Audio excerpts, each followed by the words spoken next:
Hello my dear students, चलिए हम लोग पढ़ते हैं विद्युत चुंबकीय तरंगें चैप्टर। इसको हम लोग डिटेल में पढ़ेंगे, ठीक है। एक्चुअली इसकी डिटेल में ज़रूरत है, इसको शॉर्टकट और बूस्टर की तरीके नहीं पढ़ाया सकता, ठीक है ना। लेकिन आपसे एक मेरा कहना है कि आज इस चैप्टर में बहुत मज़ा आने वाला है। इस चैप्टर को बहुत स्मार्ट तरीके से हम लोग पढ़ेंगे, ठीक है। लेकिन उससे पहले मैं आपसे चीज़ कहूँगा, बहुत मन से आप पढ़ेंगे। आप भी किताब फिजिक्स की अपने सामने ले लें, क्योंकि बहुत सारी फैक्ट्स ऐसे होंगे जिसको मैं कहूँगा और वो पुराने चैप्टर से रिलेट करेंगे, ठीक है। तो आप जो है थोड़ा दिक्कत में आ जाएंगे, सर ये चीज़ नहीं समझ में आ रहा, अब मैं उस चैप्टर पर तो चलूँगा नहीं पीछे के। इसलिए आप इतनी कोशिश करें कि आप भी बुक ले लें, कलम कॉपी ले लें, सब कुछ ले करके बैठें, फिर पढ़ते हैं। अगर आपको कहीं दिक्कत है या फिर आप जिससे मैं पढ़ा रहा हूँ या जिस बुक से मैं एक नोट्स बना करके आपको स्टडी करा रहा हूँ, इसमें तो बिल्कुल क्लियर सी बात है कि हर कोई पढ़ाते समय कुछ ना कुछ बुक्स, चाहे वो कोई फॉरेन का पढ़ा रहा हो चाहे इंडियन पढ़ा रहा हो, कुछ ना कुछ बुक्स नोट्स लेकर बैठा होता है, सामने कंप्यूटर रखा होता है, हल्का फुल्का देखता रहता है ऐसे दाएं बाएं, नज़र पकड़िए तो समझ में आती है। तो किताब हमेशा मेरे सामने रहती है ऑल टाइम्स। एक चूँकि यहाँ पर आपको बताने के लिए हर चीज़ फटाफट होनी चाहिए, कोई चीज़ सोचने भर का समय नहीं देना चाहिए। इसलिए आप सारी चीज़ों को लेकर बैठे, पेंसिल कलम पटरी और बुक्स लेकर बैठे अपनी, और जो है क्या लेकर बैठे, अपनी कॉपी लेकर बैठे। आइए हम आपको पढ़ाते हैं इस चैप्टर को डिटेल में। विद्युत चुंबकीय तरंगें, विद्युत चुंबकीय तरंगें, और विद्युत चुंबकीय तरंगों में हम लोग आज पढ़ेंगे इलेक्ट्रोमैग्नेटिक वेव्स। इंग्लिश में नाम है इस चैप्टर का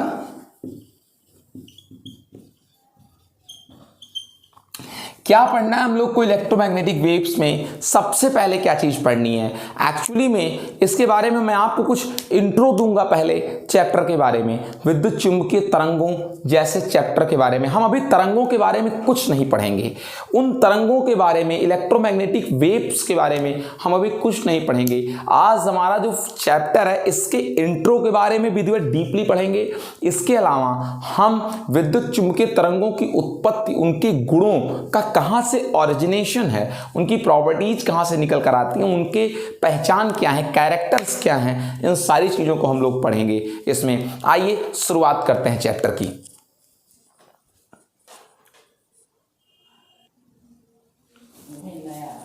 तो बच्चों आइए देखते हैं, हम लोग जितना अभी तक स्टडी किए, जितनी लाइन में बोलूंगा इन सारी लाइंस को आप बहुत कंसंट्रेशन के साथ सुनिएगा।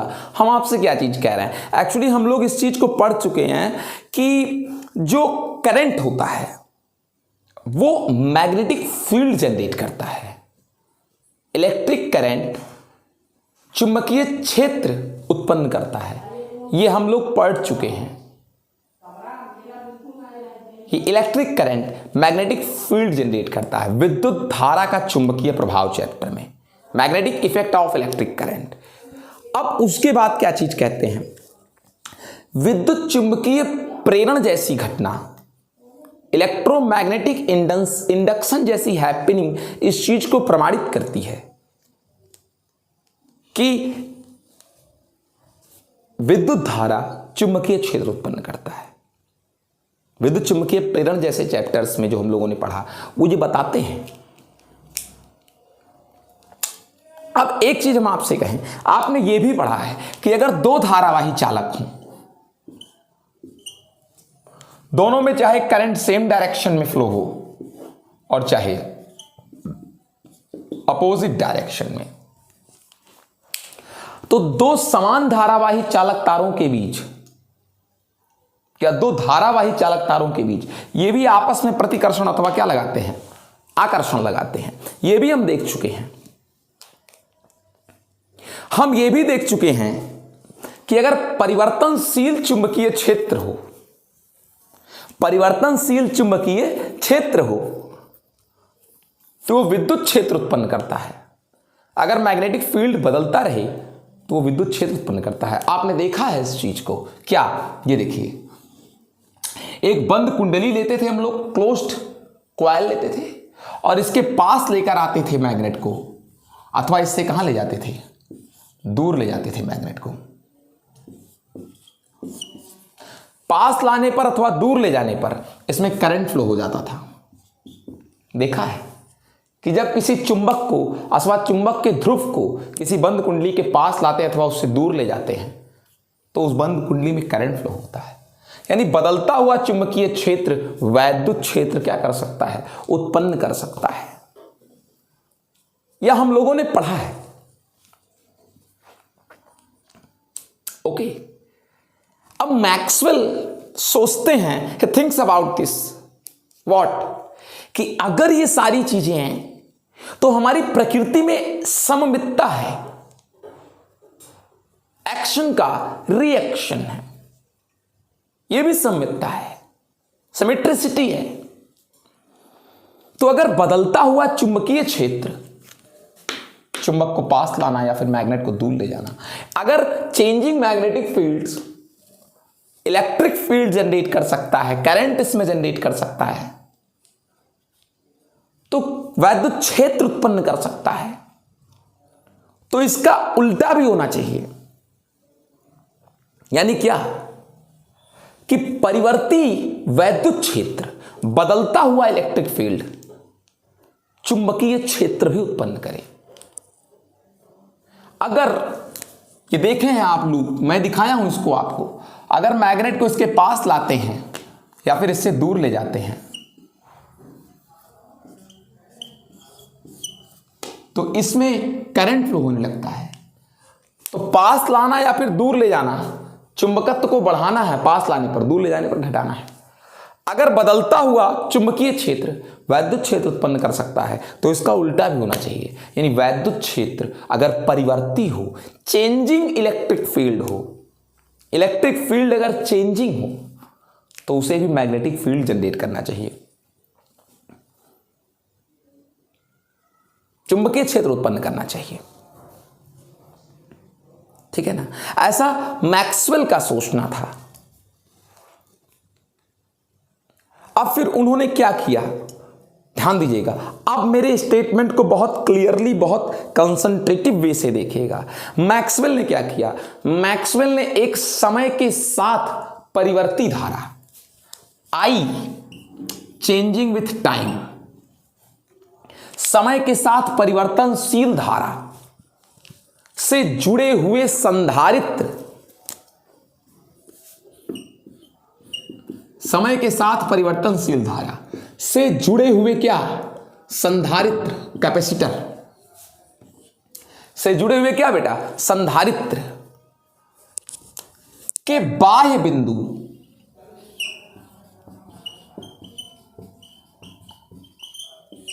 कि कौन से बिंदु बेटा, बाह्य बिंदु पर चुंबकीय क्षेत्र ज्ञात करने के लिए परिवर्तनशील धारा, समय के साथ परिवर्तनशील धारा से जुड़ा हुआ ये कौन है, संधारित्र के बाह्य बिंदु पर चुंबकीय क्षेत्र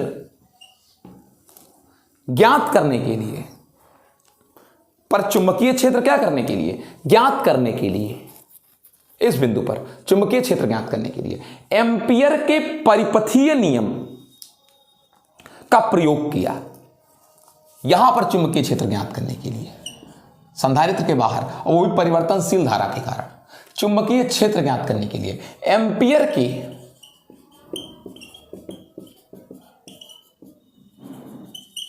परिपथीय नियम का, मैंने एम्पियर का परिपथीय नियम पढ़ाया है, और नहीं पढ़े अगर आप एम्पियर का परिपथीय नियम तो जाइए पीछे और पढ़ कर आइए।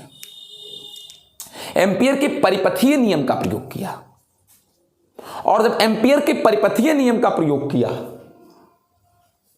यहां पर,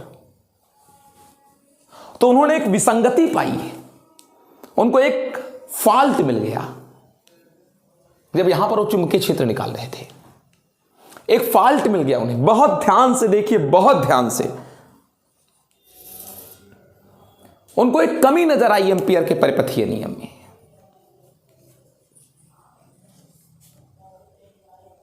क्या कमी नजर आई? अब आप सोचिए, यह तार है, इसमें करंट फ्लो हो रहा है, इसमें करंट क्या हो रहा है, फ्लो हो रहा है। मैं आपसे एक चीज कहूं,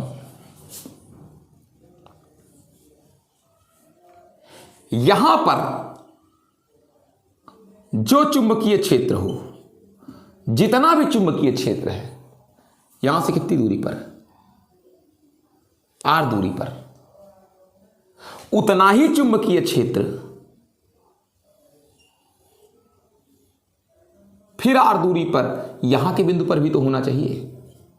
जितना ये है उतना ये भी होना चाहिए, क्योंकि वही तार है, उतना ही करंट दोनों में है, उतनी ही दूरी है r। एम्पियर के परिपथीय नियम के अनुसार, एम्पियर के किस नियम के अनुसार, परिपथीय नियम के अनुसार, उनका परिपथीय नियम क्या है, किसी को याद है? किसी बंद लूप के लिए, किसके लिए, बंद लूप के लिए चुंबकीय क्षेत्र बी वेक्टर का रेखीय समाकलन, रेखीय समाकलन लूप से बद्ध कुल धारा का μ0 गुना होता है।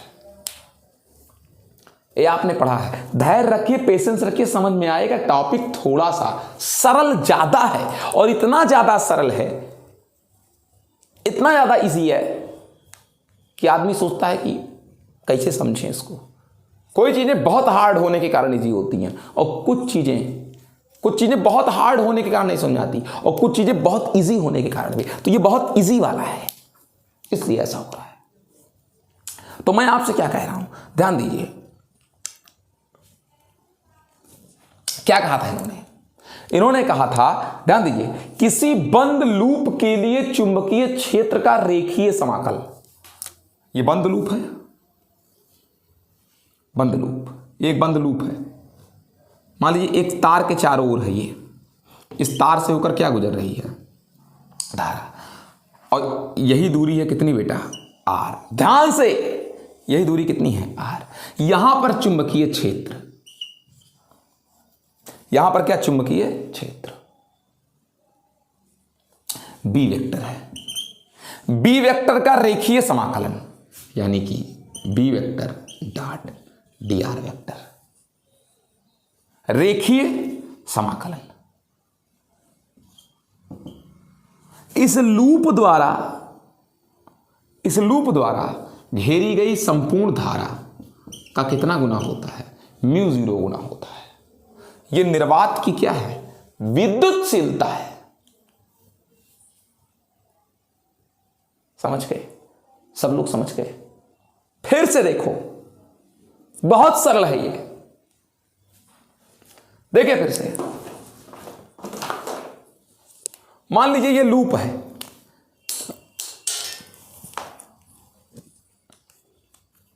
ये लूप है, ये इस कलम में धारा बह रही है,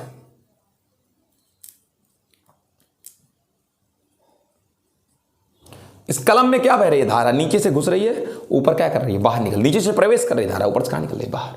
ये लूप है, समझ सके बेटा। तो इस बंद लूप के लिए चुंबकीय क्षेत्र, आपको पता है चुंबकीय क्षेत्र की दिशा कैसे निकालते हैं, ऐसे दाएं हाथ से अंगूठा धारा की दिशा, अंगूठा धारा की दिशा,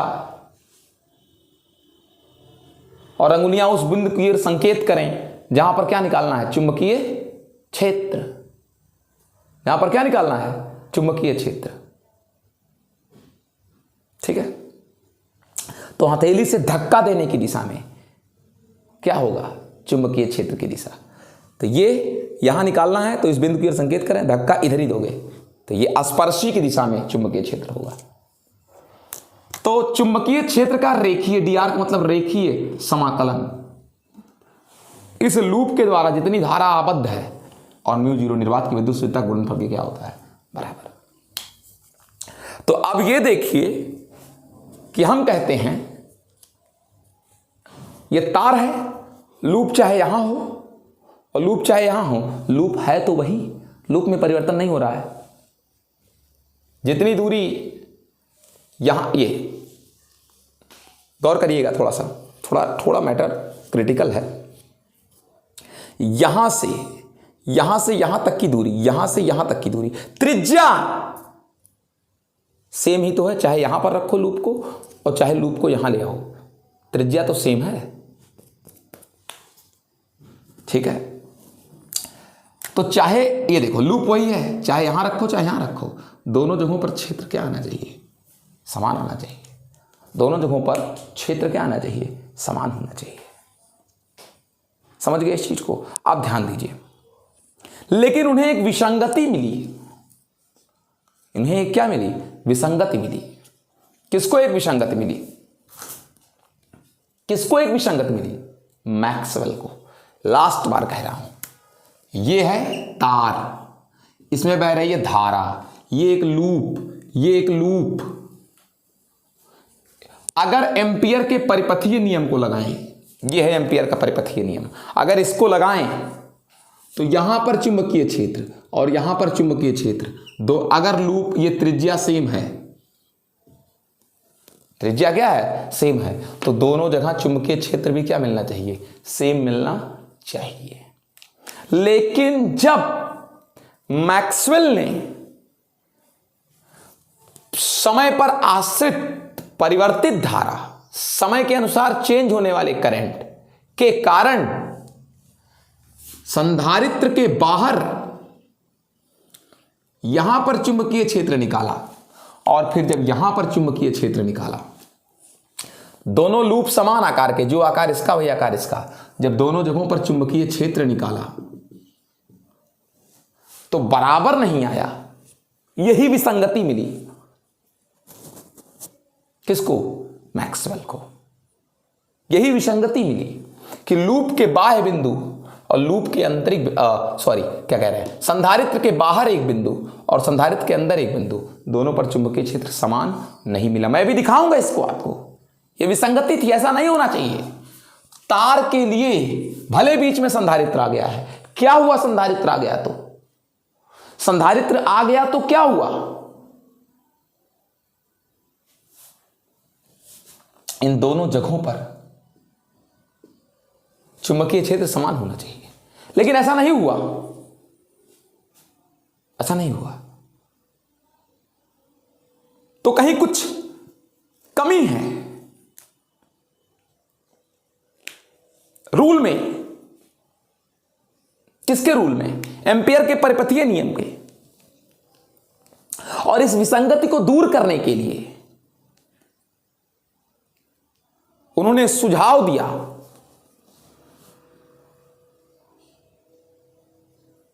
कि एक अतिरिक्त धारा लेकर आइए। एक कैसी धारा लेकर आइए? अतिरिक्त धारा लेकर आइए। यहां तो एक धारा बह रही है यहां, लेकिन संधारित्र के अंदर ये देखिए, ये प्लस और ये माइनस होता है, आपको पता है। दोनों प्लेटों पर एक पर प्लस एक पर माइनस। एक, अब यहां तो कोई धारा नहीं है, यहां तो कोई क्या नहीं है? धारा नहीं है। अंदर होता है कोई धारा? क्या संधारित्र के अंदर आवेश होता है बेटा, धारा नहीं होती। लेकिन यहां पर धारा है। यही मूल कारण था, यही मौलिक कारण था। This is the fundamental reason due to which here is magnetic field other and here is magnetic field other. Find out who? Maxwell. यहां अलग चुंबकीय क्षेत्र आ रहा था, एक्चुअली यहां धारा ही नहीं थी। और जब धारा ही नहीं थी तो चुंबकीय क्षेत्र कितना आएगा? 0, क्योंकि अगर धारा नहीं है तो चुंबकीय क्षेत्र नहीं होगा। ऐसा तब तक माना जाता था एम्पियर के अनुसार, अदर लोग के अनुसार, फैराडे के अनुसार, कि धारा के कारण क्या उत्पन्न होता है? चुंबकीय क्षेत्र। गतिमान आवेश के कारण चुंबकीय क्षेत्र होता है। और यहां तो है ही नहीं ऐसा कुछ। अंदर तो कोई गतिमान आवेश है ही नहीं, अंदर तो कोई गतिमान आवेश नहीं है, अंदर धारा नहीं है, इस कारण अंदर कोई चुंबकीय क्षेत्र नहीं आ रहा था, शून्य आ रहा था चुंबकीय क्षेत्र अंदर, एम्पियर के परिपथीय नियम से। लेकिन मैक्सवेल ने कहा ऐसा कैसे हो सकता है? यह विरोध है। एम्पियर अपने तथ्य का विरोध कर रहे हैं। आखिर एम्पियर ने जो नियम दिया वो तो पूरे तार के लिए दिया ना, चाहे हम यहां निकालें और चाहे हम यहां निकालें। दोनों जगह में से कहीं भी निकालें चुंबकीय क्षेत्र समान आना चाहिए। यहां निकालें चुंबकीय क्षेत्र चाहे यहां, समान आना चाहिए चुंबकीय क्षेत्र, लेकिन नहीं आ रहा था। यह विरोधाभास था। दोनों बिंदु पर समान आना चाहिए था। क्यों? लूप तो एक ही है, स्थान बदलने से क्या होता है? परिपथ तो एक ही है, एक ही परिपथ तो था। संधारित्र लगाए तो क्या हुआ? संधारित्र ने अपने समायोजन को यहां सफल किया। यहां 50 एम्पियर दिए तो यहां पर भी तो 50 एम्पियर, मतलब इसके अंदर जो कुछ भी हो रहा है वो 50 एम्पियर के तुल्य ही तो हो रहा है। चुंबकीय क्षेत्र समान आना चाहिए, लेकिन नहीं आया। यही विसंगति लगी मैक्सवेल को। तो मैक्सवेल ने सुझाव दिया कि एक और प्रकार की धारा होनी चाहिए, जिसको उन्होंने विस्थापन धारा कहा, डिस्प्लेसमेंट करंट नाम दिया। अभी मैं आपको डिटेल में दिखाऊंगा डिस्प्लेसमेंट करंट। उसके पहले आपको कुछ और बता दें कि मैक्सवेल ने केवल यही इतनी बात नहीं, मैक्सवेल ने विद्युत और चुंबकीय क्षेत्र और इनके स्रोत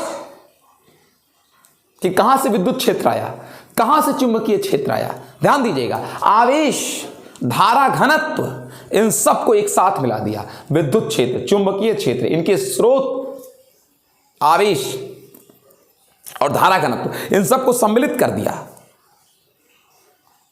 और एक समीकरण का निर्माण किया जिसको मैक्सवेल समीकरण कहते हैं। विद्युत क्षेत्र, चुंबकीय क्षेत्र, आवेश, धारा घनत्व सबको मिला करके इसको मैक्सवेल समीकरण कहते हैं। और अगर इस मैक्सवेल समीकरण में लॉरेंज बल को मिला दो, लॉरेंज बल आप पढ़ चुके हैं, अगर इस मैक्सवेल समीकरण में लॉरेंज बल को मिला दीजिए, ये क्लास 12th के 8वें चैप्टर की बात कर रहा हूं मैं, शुरुआती वाले लोग के लिए नहीं है ये, जो सब कुछ पढ़ चुके हैं फर्स्ट पेपर में, 8वां चैप्टर आखिरी पढ़ रहे हो, विद्युत चुंबकीय तरंगें। तो अगर इस मैक्सवेल समीकरण में लॉरेंज बल को मिला दिया जाए बेटा, तो विद्युत चुंबकत्व के सभी आधारभूत नियम उत्पन्न हो जाते हैं, सब पता लग जाता है। अब आइए हम लोग पढ़ते हैं विस्थापन धारा। अगर आपको ये बात जितना मैंने किया यहां पर ना समझ में आया हो तो बार बार इस चीज को देखिए, आप इस वीडियो को 50 बार देखिए, समझ में आ जाएगा। या कहिए तो एक बार और कह दूं? नहीं कहूंगा।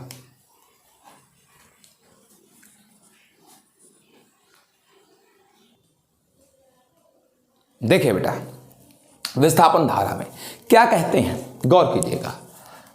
सबसे पहले किसी बंद लूप के लिए चुंबकीय क्षेत्र का रेखीय समाकल, ध्यान दीजिएगा। मान लीजिए ये एक तार है बेटा, इसमें धारा I बह रही है, ये लूप है, ये कौन है? लूप है, ये लूप है, ठीक है ना। और तो कहते क्या चीज है, किसी बंद लूप के लिए मान लीजिए यहां पर चुंबकीय क्षेत्र बी वेक्टर, ठीक है ना। चुंबकीय क्षेत्र क्या है बेटा? बी वेक्टर है, ठीक है। और चुंबकीय क्षेत्र की दिशा आपको पता करनी है, ऐसे क्या कहते हैं, अंगूठा किसकी दिशा? धारा की दिशा। आप देखें धारा कहां है? ऊपर, तो अंगूठा धारा की दिशा, धारा ऊपर है।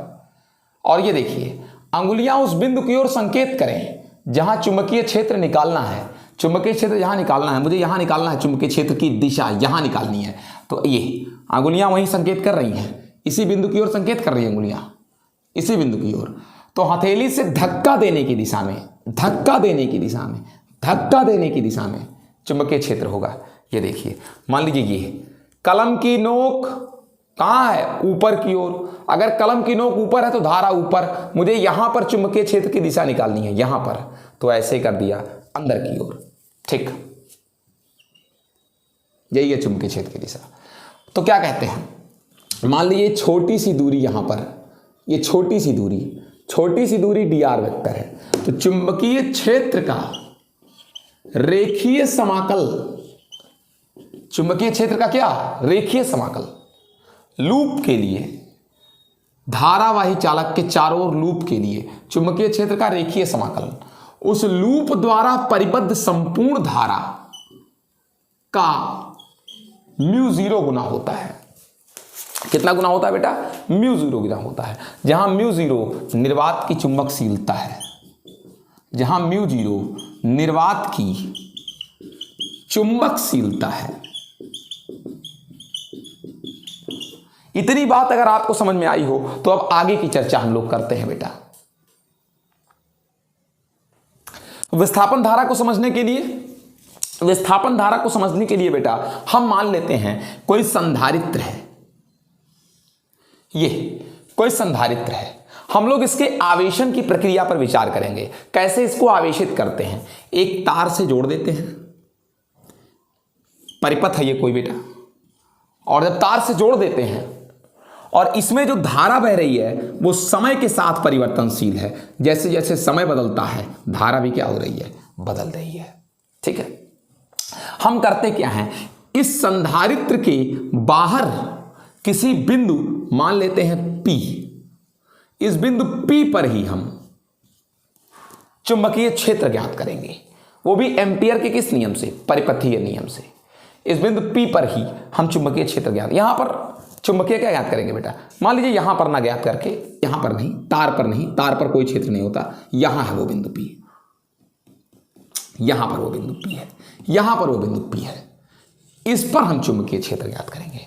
इस P पर क्या ज्ञात करेंगे? चुंबकीय क्षेत्र। इसके लिए हम एम्पियर के किसका नियम का प्रयोग करेंगे? परिपथीय नियम का। जैसे यहां पर चुंबकीय क्षेत्र ज्ञात किए हैं, वैसे ये P हमारा तार के समीप है, तार के समीप, यहां संधारित्र के बाहर, यहां पर चुंबकीय क्षेत्र ज्ञात करना। सबसे पहले हम क्या करेंगे बेटा? सबसे पहले बहुत ध्यान से, सबसे पहले एक लूप खींचेंगे। एक क्या खींचेंगे? लूप खींचेंगे। ठीक है, मैं मान लेता हूं इस लूप की, ये जो बिंदु P है वो इस लूप की परिधि पर है। बिंदु P लूप की किस पर है? परिधि पर है। ठीक है ना, ये बिंदु P लूप की परिधि पर है। P लूप की किस पर है? परिधि। ठीक है, और इस लूप का केंद्र इस किस पर है? देख लो, ये लूप का केंद्र इस तार पर है। लूप का केंद्र C इसी किस पर है? तार पर है। इसकी दूरी यहां से कितनी है? R है। और आप देख पाइए कि जो लूप का तल है, कहां गया वो जो जिससे हम समझा रहे थे बेटा, वो कहां चला गया जिससे मैं समझाता था? ये है। बहुत गौर, समय लगेगा थोड़ा। लूप का जो तल है देख लीजिए, तार के लंबवत है। ये तार देख लीजिए लंबवत है, लूप का जो तल है ये तल तार के लंबवत है। ठीक है, अब जरा ध्यान दीजिएगा। अब आइए P पर निकालते हैं क्या बेटा? चुंबकीय क्षेत्र। तो अब बहुत आसान है ये भी, ये देखिए, इस धारा कलम की दिशा में है। धारा किसकी दिशा में है? कलम की दिशा में धारा इधर है। ठीक है ना, तो अंगूठा धारा की दिशा ऐसे बेटा, अंगूठा किसकी दिशा? आप देख पा रहे हैं, अंगूठा धारा की दिशा, और अंगुलियां उस बिंदु की ओर संकेत करें। यहां पर है P, यहीं पर P है, अंगुलियां उस बिंदु की ओर संकेत करें जहां चुंबकीय क्षेत्र की दिशा ज्ञात करनी है। तो धक्का देने की दिशा चुंबकीय क्षेत्र की दिशा, यानी चुंबकीय क्षेत्र की दिशा इधर होगी, ए इधर, इधर, यानी लास्ट बार ये यहां बिंदु P है, अंगूठा धारा को दिखा रहा है अंदर की ओर, क्षेत्र इधर की ओर होगा, ए इधर की ओर। लूप ऐसे है बेटा। तो मैं मान लेता हूं B वेक्टर ऐसे, ये सामने की ओर है बेटा, ऐसे है, ऐसे, और ये छोटा सा खंड ऐसे, छोटा सा खंड ऐसे यहां पर है, छोटा सा खंड कितना? dr vector. ठीक है, तो लिखते क्या चीज है इसको, बहुत आप ध्यान से देखिएगा। B vector dot dr vector बराबर μ0 I। ये चीज आ गया बेटा, सबको समझ में आए? अब देखिए μ0 I B वेक्टर, अब इसका रेखीय समाकल है ये संपूर्ण परिपथ के लिए। अब देख लीजिए B dr, आगे क्या लिखेंगे इसको, बहुत गौर करिएगा, या इसको dr ना लिख करके त्रिज्या को r से दिखाया तो इसको dl लिख दो। इसको क्या लिख दो बेटा? dl, इसको dl लिख दो। ये इस छोटी सी लंबाई को dl, इस छोटी सी लंबाई को dl लिख दो। बी डी एल कास कितना डिग्री, 0 डिग्री। ठीक है ना, बहुत सीधी सी बात है। इधर ही चुंबकीय क्षेत्र है और इधर ही ये देखो लंबाई का छोटा सा खंड, ये लंबाई का छोटा सा खंड है, इधर ही डी एल और इधर ही बी, दोनों एक ही दिशा में। तो बी डी एल कास कितना डिग्री, 0 डिग्री। म्यू 0 आई बराबर इंटीग्रेशन, बी को बाहर निकाल दो, क्षेत्र सब जगह समान होगा। जो ये देख लीजिए क्षेत्र सब जगह समान होगा, क्यों, ये भी दूरी r, ये भी दूरी r, चाहे जहां भी निकालोगे ये भी दूरी r, सब जगह क्षेत्र समान होगा। इस पर सब जगह क्षेत्र समान होगा, पूरे लूप पर हर पॉइंट पर क्षेत्र समान होगा। नियतांक का बाहर कर लो। अब कास 0 की वैल्यू 1 होती है। इंटीग्रेशन क्या बेटा है, डीएल, डीएल क्या था, डीएल छोटी सी लंबाई थी। अब ऐसे डीएल डीएल डीएल डीएल पूरा इंटीग्रेशन, जब पूरे का इंटीग्रेशन करोगे तो पूरा परिधि बन जाएगा। पूरा क्या बन जाएगा, परिधि। यानी म्यू 0 आई बराबर बी, डीएल बराबर क्या होता है, 2 पाई कितना बेटा, आर होता है। ठीक है ना। अब यहां से अगर हम लोग बी निकालें, अगर यहां से हम लोग क्या निकालें बेटा, बी निकालें, यहां से बी, यहां से अगर बी निकालते हैं तो आएगा म्यू 0 आई अपान 2 पाई कितना, आर। ठीक है, यहां से चुंबकीय बाहर बिंदु किस पर आया, पी पर आया चुंबकीय क्षेत्र बेटा ये। ठीक है, तो ये बिंदु P पर क्या आया, चुंबकीय क्षेत्र आ गया। अब हम लोग क्या करते हैं, अब चुंबकीय क्षेत्र निकालते हैं यहां अंदर, इसके अंदर, किसके, संधारित्र के अंदर चुंबकीय क्षेत्र निकालते हैं। अब जब संधारित्र के अंदर अगर आप क्या निकालेंगे, चुंबकीय क्षेत्र निकालेंगे, ये I जो है आपका, ये जो I है आपका, ये समय किस पर डिपेंड कर रहा है, T पर। ये I आपका समय T पर डिपेंड, यहां पर ये वाला I है ना, जो समय किस पर डिपेंड कर रहा है, T पर डिपेंड कर रहा है। अब क्या चीज हम आपसे कहते हैं, यहां पर जरा ध्यान दीजिएगा, थोड़ा सा एक बार गौर करिएगा। क्या चीज कहते हैं कि ये I किस पर डिपेंड कर रहा है, T पर। इसको याद रखिएगा, चाहे आप यहां चाहें, वैसे यहां पर तो मैंने लिख ही दिया है, कोई दिक्कत नहीं है। अब आइए आगे देखते हैं। यहां पर चुंबकीय क्षेत्र बिंदु M बिल्कुल उसी के सामने है। ठीक है, बिल्कुल। मैं एक और पृष्ठ लेता हूं, ऐसे ही लूप बिल्कुल सेम,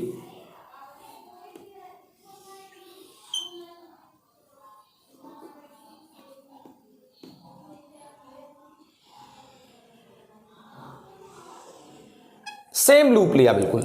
इसकी भी त्रिज्या आर ही है बेटा, और यहां पर अब क्या निकाला जाए, चुंबकीय क्या क्षेत्र। परिसीमा बिल्कुल सेम है, जितनी इसकी उतने परिसीमा इसकी है, बिल्कुल परिसीमाएं समान है। जितनी परिसीमा इसकी, ये तार से ये जो दूरी है यही परिसीमा है, जो परिसीमा इसकी वही परिसीमा इसकी है। ठीक है ना, उतनी ही परिसीमा। इसको S1 कह देते हैं और इसको क्या कह देते हैं, S2 कह देते हैं। परिसीमाएं सेम है बेटा। ठीक है, अब एक काम करते हैं, जरा इस समीकरण, इसको मान लो समीकरण नंबर क्या है, 1। इस समीकरण में सारी वैल्यूज इसके लिए भी रखते हैं। अब आप देखिए सब कुछ सेम होगा, इसको डीएल कर दो, डीएल वही होगा जितना यहां पर है, बी वही होगा जो अब क्या होगा तो निकालना पड़ेगा। हम लोग उठाते हैं इस पक्ष को, समीकरण नंबर किसको बेटा, 1 को उठाते हैं और देखते हैं क्या चीज, या यही देख लो, या यहीं से डायरेक्ट देख लो, यहीं से डायरेक्ट देख लो, यहीं से। इसको 1 ना बनाओ, इसको 1 बनाओ। आइए देखो, फ्रॉम फर्स्ट म्यू 0 IT, सोचने की बात है। अंदर बी ऐसे ही लिखो, 2 पाई आर लिख दो, ऐसे ही लिखो, बी लिखो, अभी 2 पाई आर लिखो। लेकिन अंदर कोई धारा नहीं है, करंट नहीं है कोई, अंदर कोई करंट नहीं है। तो अगर करंट 0 हो गया तो म्यू 0 इंटू आई बराबर भी कितना आ जाएगा, 0। और यहां से बी बराबर कितना आ जाएगा, 0 आ जाएगा। क्या निष्कर्ष निकला, इसको 2 मान लीजिए। क्या निष्कर्ष निकला कि बाहर संधारित्र के तीव्रता इतनी है, चुंबकीय क्षेत्र की तीव्रता, और संधारित्र के अंदर क्षेत्र कितना आ गया, 0 आ गया। अब एक विरोधाभास है एम्पियर के परिपथीय नियम के लिए। ये एक विरोधाभास है। या तो ये सही है या तो ये सही है, दोनों नहीं सही हो सकता।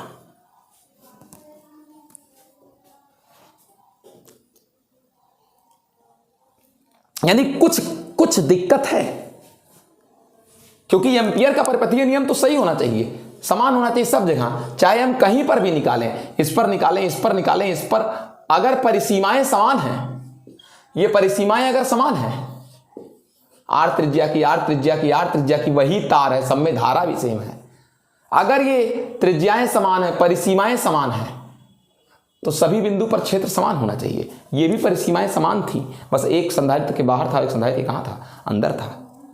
तो दोनों बिंदुओं पर जितना P पर क्षेत्र हो उतना किस पर होना चाहिए, M पर होना चाहिए। लेकिन यहां दोनों बिंदुओं पर क्षेत्र क्या नहीं है, समान नहीं है, कुछ कमी है। इसका मतलब एम्पियर के परिपथीय नियम में कुछ कमी है, क्योंकि M पर उतना क्षेत्र नहीं है चुंबकत्व का जितना किस पर है, P पर है, और दोनों पर क्या होना चाहिए, समान होना चाहिए।